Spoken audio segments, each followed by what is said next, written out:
Bonjour à tous, avec l'aide de Dieu, nous allons étudier le cours numéro 327 dans le Rambam Sefer HaMitzvot, commandement négatif numéro 285. Il est interdit de faire un faux témoignage. Ce que Dieu dit, Lotan et Bereacha et Shaker, tu ne porteras pas contre ton prochain un faux témoignage. Cette interdiction a été répétée sous une autre forme dans la Torah en disant Ed Shav, un faux témoin.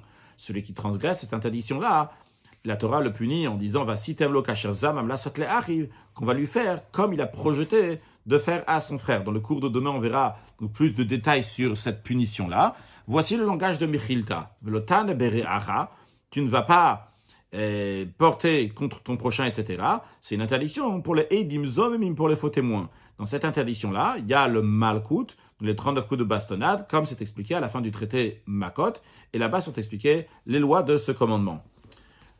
Dans la Chassidoute, c'est expliqué qu'un ed zomem, un faux témoin, sur le plan spirituel, ça représente donc les forces du mal qui témoignent sur le peuple juif qui se trompait entre le 6e et la 7e heure. Le Tzemar Tzedek explique zomem, ça s'écrit zain, vav, mem. Zain, valeur numérique 7, vav, valeur numérique 6, et mem, c'est 40. Les 40 jours que Moshe Rabbeinu était sur la montagne, que le peuple juif, donc, ils ont séparé entre la 6e heure et la 7e heure. Les Juifs ils ont vu que c'est arrivé la 6e heure, Moshe Rabbeinu n'est pas encore arrivé, ils ont fait la faute du veau d'or. Mais c'est des faux témoins quand ils veulent dire du mal sur le peuple juif.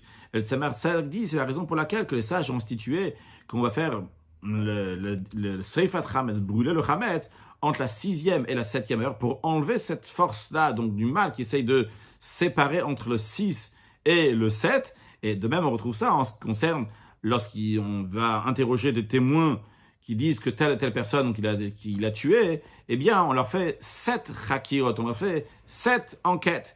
Alors, de même, on trouve dans la Mishnah que si un il dit que l'événement s'est passé à la 5e heure et l'autre à la 7e heure, eh bien, leur témoignage est annulé. Pourquoi ? Parce qu'il y a un mensonge, parce qu'ils ont séparé entre le 6 et le 7. Évidemment, nous, on fait toujours attention de dire la vérité, pas Ed Shaker, on n'écoute pas le Yetzer Hara, qui est un faux témoin, on écoute le Yetzer Tov, qui est un vrai témoin, qui nous témoigne qu'Akadosh Baruch Hu, que Dieu est toujours avec nous dans la pensée, dans la parole et l'action, dans la volonté, dans le plaisir, dans chaque chose qu'on fait. Et donc, on se comporte comme Dieu le veut. Et par cela, on accueille très prochainement la venue de Mashiach. Now, excellente journée.